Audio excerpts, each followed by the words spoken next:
मैं मिशन पर तैयार साइकिल राष्ट्र करने वाले कोपले आज हम राजनीतिक दलों के गुण और दोषों के बारे में अध्ययन करेंगे। Demerits of political parties and demerits of political parties. जैसा कि विदित है, आदमी के लोकतंत्र के पहिए के रूप में राजनीति दलों की बहुत महत्वपूर्ण भूमिका होती है। राजनीतिक दलों के द्वारा चुनाव का संचालन किया जाता है। देश के अव्यवस्थित मतदाताओं को व्यवस्थित रूप प्रदान किया जाता है। राजनीति का अभिप्राय पॉलिटिकल पार्टी का आशय होता है कि व्यक्तिगत समस्या से होता है जिसके सभी सदस्य कुछ समस्याओं के स्वरूप के समाधान के संबंध में उनके एक जैसे विचार होते हैं और जिन्होंने सामान्य लक्ष्य की प्राप्ति हेतु मिलकर के वह ढंग से काम करने का निश्चय किया है, इस प्रकार के व्यक्तियों के सभी समूह को राजनीति कहा जाता है। बहुत सारे विद्वानों ने अपने अपने शब्दों में राजनीति को परिभाषित किया है। डॉक्टर न्यूमैन के अनुसार राजनीति को परिभाषित करते कहा गया है कि राजनीति का अभिप्राय एक स्वतंत्र समाज में लागू समुदाय कहा जाता है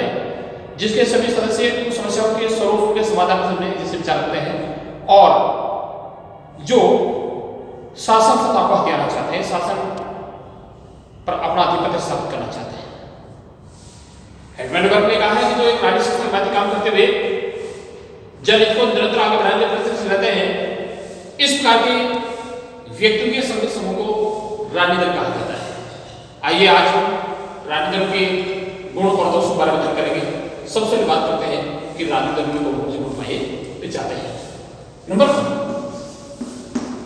राजनीतिक प्रशिक्षण प्रदान करना।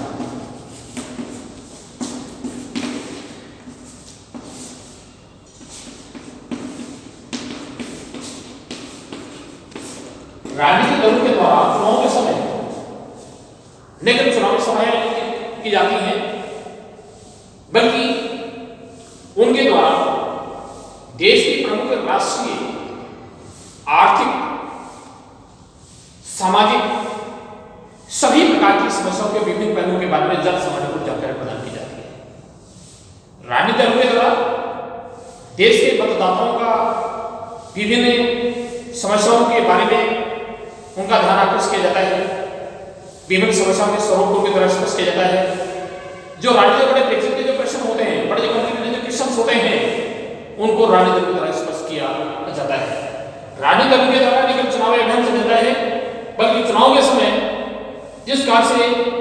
देश की जनता में राजनीतिक प्रशिक्षण देने का काम किया जाता है, राजनीतिक जागरूकता करवाने की कोशिश की जाती है। अधिकारिक संख्या में अपने ही दल के जो कार्यक्रम होते हैं, जो नीतियां होती हैं, इस प्रकार की नीतियों के माध्यम से अधिकारिक संख्या में मतदाताओं को अपने पक्ष में करने के प्रयास किए जाते हैं। राजनीतिक दल के द्वारा केवल मतदाता सूची में निर्धारित आयु के स्त्री हो चाहे पुरुष हो, उनका मतदान की प्रक्रिया से संबंधित उनकी मतदाता सूची में नाम जुड़ाने के लिए भी उन्हें मोटिवेट किया जाता है, उनकी सहायता भी की जाती है। चुनाव के समय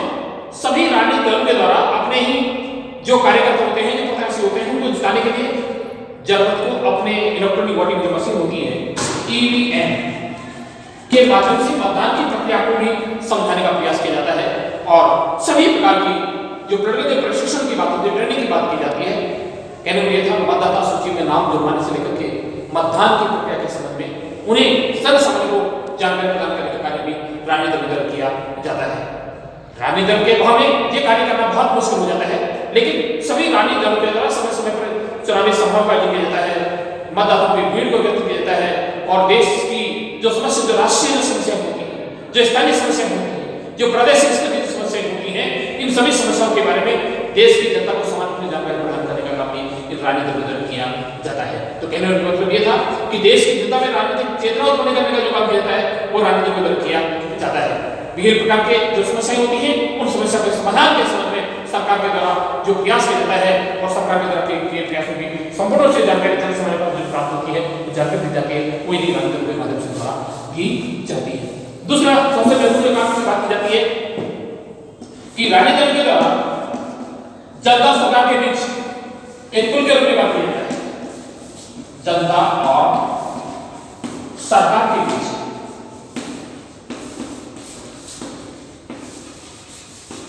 एक सेतु के रूप में बात करते हैं।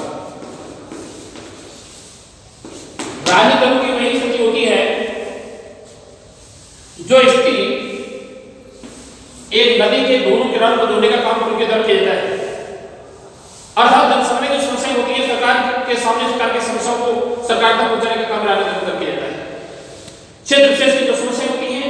उस क्षेत्र विशेष की जनता की जो प्रमुख जो डिमांड्स होती है, जो मांगे होती है, जो आकांक्षाएं होती है, उनको सरकार तक पहुंचाने का काम इन राजनीतिक दल किया जाता है। और जितने भी सरकारी स्कीम्स की जो फ्लैगशिप जो स्कीम्स होती हैं, जन कल्याणकारी जो स्कीम्स होती हैं, योजनाएं होती हैं, उन योजनाओं के माध्यम से जनता को रोक करने का काम, जन जागरूक करने का काम भी इन राजनीतिक दल किया जाता है। देश विदेश की जो समस्याएं होती हैं, उन समस्याओं के समाधान हेतु जो भी प्रयास किए जाते हैं, उन सब के बारे में जनता और सरकार के बीच काफी संयुक्त रूप से काम करने का इन राजनीतिक दल काम किया जाता है। चुनाव के समय न केवल चुनाव में चलता है, बल्कि जो सबसे राजनीतिक जो चेतना जागृति काम किया जाता है, जिंदाबाद और मुर्दाबाद के सरकार के नाम के माध्यम से देश में इस प्रकार की चुनावी जो लहर जाती है, वो राजनीतिक दल किया जाता है। वास्तव में इन चुनाव सार्थकता इन राजनीतिक दलों के द्वारा की गई कार्रवाई पर डिपेंड करती है। अगर राजनीतिक दल नहीं हो तो देश को इसका राजनीतिक की जा सकती है, देश की समस्या की जो महत्वपूर्ण जो समस्या होती है, उनके बारे में किसी बात की जानकारी प्राप्त नहीं हो सकती है। तो जनता और सरकार में जो कार्य के बीच का मीडिएट का काम किया जाता है, एक मध्यस्थता का काम करने का काम भी राजनीतिक दल द्वारा किया जाता है। चुनाव के समय जो देश में अवश्य मतदाताओं की भीड़ होती है, उसको व्यवस्थित स्वरूप करने का, व्यवस्थित स्वरूप देने का काम भी इन राजनीतिक दल किया जाता है। अर्थात सभी राजनीतिक दल अपने दल की जो कार्यक्रम होती हैं, जो नीतियां होती हैं, जो विचारधारा होती हैं, उनका प्रचार प्रसार करते हुए देश के मतदाताओं को मत देने में सुविधा प्राप्त होती है। तो जनता और सरकार के बीच एक सेतु के रूप में, रोल के रूप में जो काम करने का काम भी राजनीतिक दल किया जाता है। तीसरे उनकी बात करते हैं शासन का संचालन। शासन का संचालन करना। चुनाव में जब भी देश में चुनाव होते हैं, सभी राजनीतिक दलों के द्वारा अपने कार्यकर्ताओं को होने वाले चुनाव में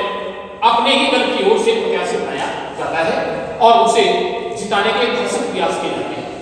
तीव्र चुनाव अभियान चला जाता है, अधिकांश संख्या में अपनी नीतियों के माध्यम से, अपने कार्यक्रम के माध्यम से, अपने ही दल की विचारधारा के माध्यम से जनता को अपने साथ संगत करने के प्रयास किए जाते हैं। जिस राजनीतिक दल को चुनाव में अधिकांश संख्या में जनमत को प्रभावित करने में सत्ता प्राप्त हो जाती है, अपने साथ जोड़ने में सत्ता प्राप्त हो जाती है, उसी राजनीतिक दल को बहुमत प्राप्त होता है। चुनाव में जिस राजनीतिक दल को मेजॉरिटी प्राप्त होती है, जिस राजनीतिक दल को बहुमत प्राप्त होता है, अर्थात सरकार बनाने के लिए जितने विधायक या सांसद निर्वाचित होने चाहिए, उसी दल के द्वारा शासन का गठन किया जाता है, उसी दल के द्वारा सरकार का गठन किया जाता है, उसी दल के द्वारा अपने नेता का चयन किया जाता है और उसे देश के प्रधानमंत्री में या देश के राष्ट्रपति में मनोनीत किया जाता है और उस मनोनीत व्यक्ति के द्वारा देश के राष्ट्रपति के रूप में या प्रधानमंत्री के द्वारा अपने ही दल के कार्यकर्ताओं को अपने मत में समझता भर्ती किया जाता है। इसलिए चुनाव के समय जो चुनावी घोषणा पत्र जारी किया जाता है,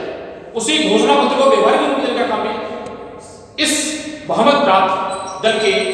सरकार के द्वारा किया जाता है। अर्थात विधायिका के माध्यम से अपने चुनावी घोषणा पत्र को ध्यान रखते हुए उसी के आधार पर नए नए कानून बनाने के प्रयास किए जाते हैं और जनहित को लागू करने का भी प्रयास किया जाता है। इसलिए शासन का संचालन करने का काम भी देश में जो मेजॉरिटी प्राप्त दल होता है, उसी के तरफ सरकार का गठन किया जाता है। अगली बात करते हैं रोल ऑफ अपोजिशन, विपक्ष के रूप में काम।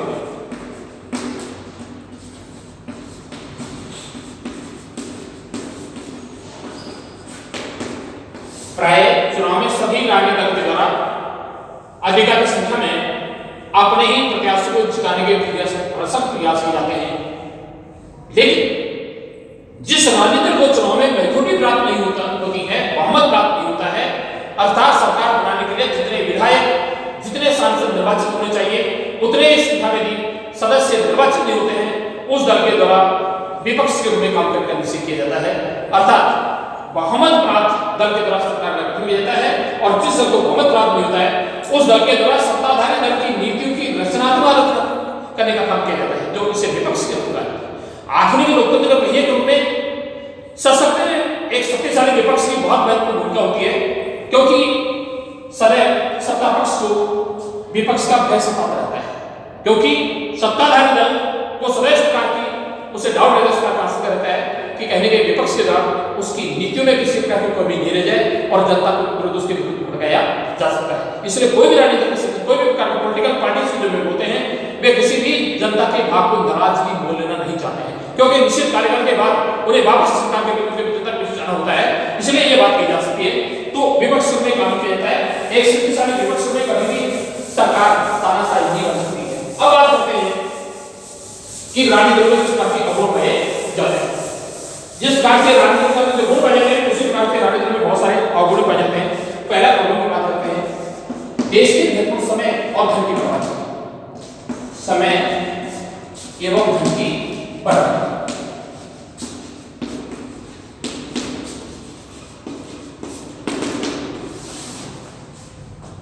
राजनीतिक दलों के द्वारा देश के महत्वपूर्ण समय और धन की बर्बादी की जाती है। केवल यह है कि जिस दल की सरकार होती है, सत्ताधारी दल की नीति का जोरदार ढंग से विपक्ष द्वारा विरोध किया जाता है और जो कार्य जो विधेयक कुछ दिन में ही कानून के रूप में परिवर्तित होना चाहिए वो कानून होना चाहिए, लेकिन इस प्रकार के विधेयकों को कानून का रूप लेने में कई महीनों का नहीं बल्कि कई वर्षों का समय व्यतीत हो जाता है और सदन में सदैव विरोध के लिए बोल चलता रहता है। अर्थात विरोधी दलों के द्वारा सत्ताधारी दल की नीति की रचनात्मक आलोचना करने के बजाय उनका विरोध किया जाता है और कहीं ना कहीं इस प्रकार के निरंतर अपनी ओर से सदन की कार्रवाई को बाधित करने के लिए जोर शोर से आवाज की जाती है, शोर शराबा देता है और कई बार अध्यक्ष के द्वारा व्यवस्थित करने के लिए कोशिश जाती है तो उसमें भी सहयोग प्रदान नहीं देता है, बल्कि उस सदन में बहिर्गमन कर जाते हैं और सदन की कार्रवाई से बाहर निकलते चले जाते हैं। तो जितने अधिवेशन चलते हैं उन अधिवेशनों के दिन में इन्हें नियमानुसार भत्ते दिए होते हैं। तो देश का जो महत्वपूर्ण समय होता है, देश का जो महत्वपूर्ण समय होता है और जो धन होता है उसका भारी मात्रा में होता है, क्योंकि जो पैसा धन कल्याण के कार्य में खर्च होना चाहिए, व्यय होना चाहिए, उस पैसे का अधिकांश जो राशि होती है इन विधायकों के वेतन के रूप में भत्ते रूप में विधान करने में खर्च हो जाती है और उस प्रकार के विधेयकों को एक बहुत लंबे समय के बाद कानून का रूप लेने में सफलता प्राप्त होती है, वे कानून बनवाते हैं। इसलिए राजनीतिक समय विरोध के विरोध की जो लहर होती है सत्ताधारी दल की नीति का विरोध करने के लिए जो विपक्ष की तरफ से कार्रवाई होती है, सदन की कार्रवाई से बाधित किया जाता है, उससे देश के महत्वपूर्ण समय धन की बर्बादी होती है। दूसरा सबसे बड़ा जो अवगुण कहता है कि देश की जनता में राजनीतिक द्वेष को खत्म करने का काम भी राजनीतिक दल किया जा रहा है।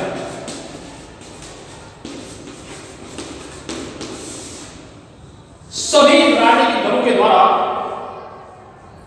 देश की जनता में राजनीतिक द्वेष को उत्पन्न करने का काम किया जाता है। कहने का यह है कि सभी राजनीतिक दलों के द्वारा अधिकारी समय में मतदाताओं को अपने पक्ष में करने के लिए जाति के आधार पर, धर्म के आधार पर, क्षेत्र के आधार पर, भाषा के आधार पर विभिन्न प्रकार के विभेद करने की कोशिश जाती है। कहने का यह है कई बार धर्म के नाम पर, जाति के नाम पर, क्षेत्र के नाम पर, भाषा के नाम पर मतदाताओं को इस काम से आपस में भड़काने की कोशिश जाती है, आपस में लड़ाई की कोशिश जाती है, जिससे जो शांत माहौल होता है वो सुबह ऐसा माहौल बन जाता है। कभी मंदिर के नाम पर, कभी मस्जिद के नाम पर, कभी इस प्रकार की जाति के आधार पर, कभी धर्म के आधार पर जो राजनीति जो की जाती है, पॉलिटिक्स की जाती है, अधिकार में कोशिश जाती है, उससे देश के में द्वेष उत्पन्न हो जाती है और एक समाज में सौहार्दपूर्ण जो भाव होता है वह सदैव उसका शांत वातावरण उत्पन्न हो जाता है और जहाँ विकास की भावना प्राप्त होनी चाहिए वहां पर धर्म के नाम पर, मंदिर के नाम पर इसका बहुत जाती है। जिस प्रकार से हिंदुस्तान में बाबरी और राम मंदिर में मस्जिद के विकास के विवाद चला, इस करके बहुत सारे विवाद उत्पन्न हो जाते हैं। तो कहने ये था कि देश के महत्वपूर्ण समय और धन की बर्बादी होती है, देश की जनता में राजनीति में द्वेष उत्पन्न की जाती है और इसके साथ साथ मतदाताओं को नैतिक पतन करने की कोशिश जाती है। चुनाव के दौरान सभी राजनीतिक दल के कार्यकर्ताओं के द्वारा अपने ही दल के प्रत्याशी को जिताने के लिए मतदाताओं को न केवल धन की दी जाती है बल्कि उन्हें जो मादक पदार्थ होते हैं, जो नशीले पेय पदार्थ होते हैं, उनकी सुविधा में प्रदान की कोशिश की जाती है, इसलिए उनके शिकार से नैतिक पतन हो जाता है। तो कहने में यह था कि राजनीति में बहुत सारे गुण पाए जाते हैं और गुण पाए जाते हैं और केवल राजनीति में सबसे इंपॉर्टेंट काम ये होता है, महत्वपूर्ण रोल ये होता है कि एक आधुनिक लोकतंत्र प्रणाली में महत्वपूर्ण भूमिका होती है। उनके द्वारा देश के अंदर राजनीतिक शिक्षा प्रदान किया जाता है और देश के शासन का संचालन किया जाता है और अनेक प्रकार के जो सामाजिक सेवा से संबंधित काम भी इन राजनीतिक दल किया जाता है। लेकिन देश की महत्वपूर्ण समय धन की जो बर्बादी जाती है इन राजनीतिक दल की जाती है और देश के अंदर राजनीतिक का किया जाता है। आज के वक्त इतना ही करके